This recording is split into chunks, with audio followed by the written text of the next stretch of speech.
नमस्कार दर्शक बंधु, आज एक सुंदर कहानी शुणा।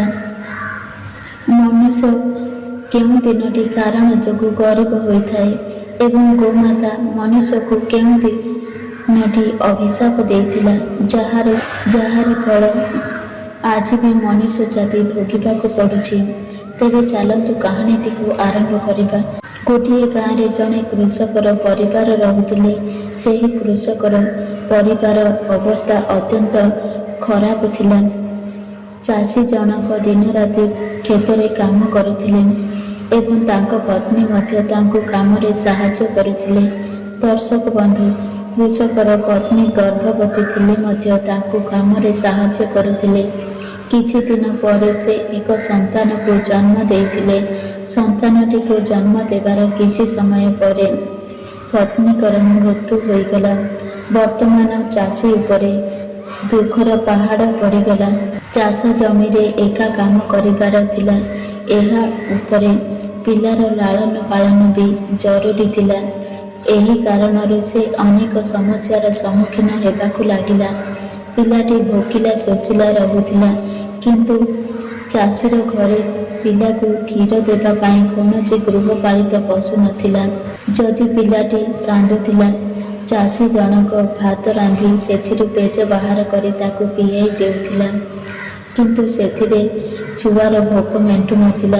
से शांत होउनथिला, कारण से केवल मार क्षीर चाहुथिला। 2 ବା 3 दिन एमिति पियाइला। तापरे कृषकर पुरुणा बंधु घर को आसिले। दर्शक बंधु, चाषीर एपरी अवस्था देखिबा परे बंधु जनक कहिले, आम गाँ जंगल निकटरे जड़े साधु रहुचंती एवं तांको पाखरे गोटे गाई अछि। तुमे सेही साधु पाखकु जाओ एवं तांको निकटरे तुमे सेही गाई पाई अनुरोध कर। मोर संपूर्ण विश्वास अछि जे ସେହି साधु महात्मा तुमर कथा निश्चय शुणिबे, तुमको ସେହି गाई को प्रदान करिबे। एहा परे कृषक जनक बंधुक कथा शुणिबा परे सेठाकु जीवाकु मनस्थ कले। ता परदिन निज संतानर दायित्व अन्य कौनसी महिला को हस्तांतर करिबाकु मनस्थ कले। तापरे जंगल आड़कू गले। कृषक जनक एमिति चालू चालू सकाळरू संध्या होइगला एवं शेषरे से साधु महात्मा को कुटीर निकटरे पहुँचीगला। से साधु को प्रणाम कला एवं कहला, हे महाराजा, मो पत्नी एक संतान को जन्म देवार किछि दिन परे से ए दुनिया छाड़ी चलीगला। सेही पिला भोकरे छटपट हेउछि। मु ता पेट भरिबाकु सक्षम नुहे। तेणु मु आपणक गाई मागिबाकू आसीछि। दयाकरी से गाई दे साहाय्य करंतु, जहाद्वारा मु गाईर क्षीर दे पिलार भोक मेंटाई पारिबी। तापरे साधु महात्मा कहले, निश्चित भावरे मु ए गाई को प्रदान करिबी। तुम उपरे आसीथिबा विपद एवं भोकरे तुम पिलार कौन अवस्था हेउथिब मु तुमर परिस्थिति बुझी पारुछि। तेणु मु ए गाई को तुमको प्रदान करिबी, किंतु मोर गोटिए शर्त अछि। तुमे गाई को नहीं जिबा परे एहार खाद्य पानीय एवं रहिबार संपूर्ण जत्न नेब। ठीक समय रे ताकू खाइबाकू देब, पानी पीइबाकू देब। तुमे खाइबा पूर्वरु गाई को खाइबाकू देब, कारण गाई जेउ घर को जाए ता पछरे सफलता एवं वैभव्य नेइकी जाए। एही गाई को नेबा परे तुमे एहार ठीक भावरे लालन पालन करिब। जदि तुमे खाइबा पूर्वरु एहाकु रुटी खाइबाकू देब, तेबे तुम घरे धनर कौनसी अभाव रहिब नाही। से रहुथिबा जागा को सबुबेले सफा करिब। सर्वदा मोर एही गोटिए कथा मने रखिथिब जे जेतेबेले तुमर आवश्यकता पूर्ण होइजिब एवं गाईर लाभ उठाइबाकू चेष्टा करिब, तेबे सेतेबेले एही गाई क्षीर देबा बंद करिदेब। ए गाई को केबे भी कुआडे छाड़िब नाही, नचेत तुमे पुनर्बार गरीब होइजिब। मोर एही कथा मने रखिथिब। ଦର୍ଶକ ବନ୍ଧୁ ଚାଷୀ ଜଣକ ସାଧୁ ମହାତ୍ମାଙ୍କ କଥା ଶୁଣି କହିଲା, ମୁଁ ଆପଣଙ୍କ କଥା ସବୁବେଳେ ମନେ ରଖିବି ଏବଂ ଏସବୁର ଯତ୍ନ ନେବି।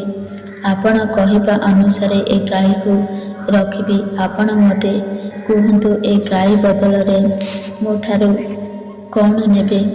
ସାଧୁ ମହାତ୍ମା କହିଲେ, ମୁଁ ତୁମଠାରୁ କିଛି ନେବି ନାହିଁ। ମୁଁ ତୁମଠାରୁ ନେଇକି କ'ଣ କରିବି? ମୁଁ ଜଣେ ସନ୍ନ୍ୟାସୀ ଏବଂ ମୋର ଟଙ୍କା ପଇସା କୌଣସି ଆବଶ୍ୟକ ନାହିଁ। କୃଷି ଜଣକ ସାଧୁ ମହାତ୍ମାଙ୍କୁ ନମସ୍କାର କରି ଗାଈକୁ ନେଇକି ଆସିଲେ। ଦର୍ଶକ ବନ୍ଧୁ, ଗାଈକୁ ଭଲ ଭାବରେ ଖୁଆଇବା ପିଆଇବା ପରେ କ୍ଷୀର ବାହାର କରେ ଓ ତା'ର ପିଲାକୁ ପିଇବାକୁ ଦିଏ। ସେ ଗାଈର ବହୁତ ଭଲ ସେବା କରୁଥିଲା। ପ୍ରତିଦିନ ସକାଳେ ସନ୍ଧ୍ୟାରେ ଗାଧେଇବା, ଭୋଜନ କରାଇବା, ଗୁହାଳ ସଫା କରିବା ସବୁକିଛିରେ ଧ୍ୟାନ ରଖୁଥିଲା। ବର୍ତ୍ତମାନ ଚାଷୀର ପୁଅ ଧୀରେ ଧୀରେ ବଡ଼ ହେବାକୁ ଲାଗିଲା ଏବଂ ସମୟ ଅନୁସାରେ ସେ ମଧ୍ୟ ସେ ଗାଁର ଜଣେ ଧନୀ ବ୍ୟକ୍ତି ହୋଇଗଲା। ଚାଷୀର ଜୀବନ ମଧ୍ୟ ବହୁତ ଭଲ ଚାଲୁଥିଲା। ଗାଈର ଯତ୍ନ ନିଜେ କରୁଥିଲା। ଯଦି କୌଣସି କାରଣରୁ ଚାଷୀକୁ ଦୂରକୁ ଯିବାକୁ ପଡ଼ୁଥିଲା, ତେବେ ଗାଈର ଯତ୍ନ ଏବଂ ଦାୟିତ୍ୱ ତା'ର ସେବକମାନଙ୍କ ଦ୍ୱାରା ହସ୍ତାନ୍ତରିତ କରୁଥିଲା ଏବଂ କହିଥାଏ ଯେ, ମୁଁ ଆସିବା ପର୍ଯ୍ୟନ୍ତ ଗାଈର ଯେମିତି କୌଣସି ଅସୁବିଧା ହେବ ନାହିଁ, ସେଥିପ୍ରତି ଧ୍ୟାନ ଦେବ। ଯେତେବେଳେ କୃଷକ ବାହାରରୁ ଫେରେ, ପୁଣି ଗୋମାତାଙ୍କର ସେବା ଆରମ୍ଭ କରିଦିଏ। ଏହିପରି ଭାବରେ ଦିନ ପରେ ଦିନ ବିତି ଚାଲିଲା। ହଠାତ୍ ଗାଈ କ୍ଷୀର ଦେଲା ନାହିଁ। କୃଷକ ଜଣକ ମନେ ମନେ ଭାବିଲା, ବୋଧେ କିଛି ଅସୁବିଧା ହୋଇଛି, ସେଥିପାଇଁ ଗାଈ କ୍ଷୀର ଦେଉନାହିଁ। ଏହାପରେ ତା ପରଦିନ ମଧ୍ୟ ଗାଈ କ୍ଷୀର ଦେଲା ନାହିଁ।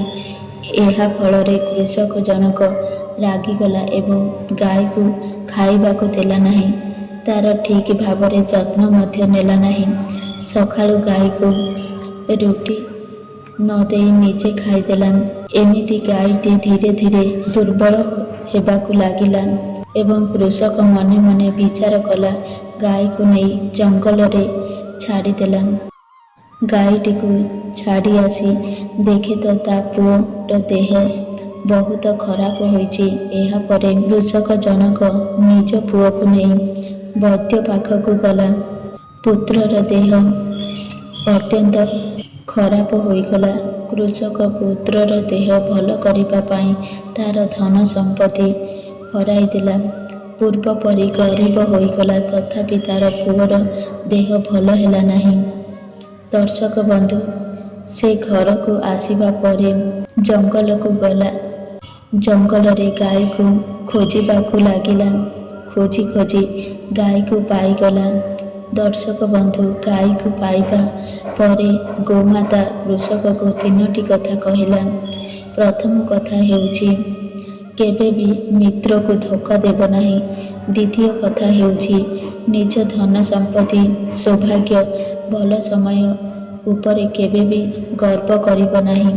କାହିଁକି ନା ସମୟ ବିତି ଚାଲିଛି, ସମୟ କେବେ ବି ସ୍ଥିର ନୁହେଁ। ଯେମିତି ଜଙ୍ଗଲରେ ପତ୍ର କେତେବେଳେ ପଥର ଉପରେ ତ ଆଉ କେତେବେଳେ ପଥର ତଳେ ରହିଥାଏ, ସେଥିପାଇଁ ମଣିଷର ଭାଗ୍ୟ କ'ଣ? ସମୟର ଚକ୍ର ଘୂରିବା ଭଳି ମଣିଷର ଭାଗ୍ୟ ମଧ୍ୟ ଘୁରୁଥାଏ। ସେଥିପାଇଁ ନିଜର ଧନ ସମ୍ପତ୍ତି, ସୌଭାଗ୍ୟ ଆଉ ଭଲ ସମୟ ଉପରେ କେବେ ବି ଗର୍ବ କରନ୍ତୁ ନାହିଁ। ତୃତୀୟ କଥା ହେଉଛି, କେବେ ବି ନିଜ ଘରର କଥା ବାହାର ଲୋକ ଆଗରେ କହିବ ନାହିଁ ଏବଂ ନିଜ ଘରର ଭଲ ମନ୍ଦରେ ବାହାର ଲୋକର ଉପଦେଶ ନିଅନ୍ତୁ ନାହିଁ। ଏହା ଆପଣଙ୍କ ପ୍ରତି ଏବଂ ଆପଣଙ୍କର ପରିବାର ପ୍ରତି କ୍ଷତିକାରକ ହୋଇଥାଏ ଏବଂ ଆପଣଙ୍କ ଘରେ ମଧ୍ୟ ଅଶାନ୍ତି ଲାଗି ରହିଥାଏ। କୃଷକ ଗାଈ ମାତାଙ୍କଠାରୁ ଏହି 3ଟି କଥା ଶୁଣି ଘରକୁ ଆସିଲା।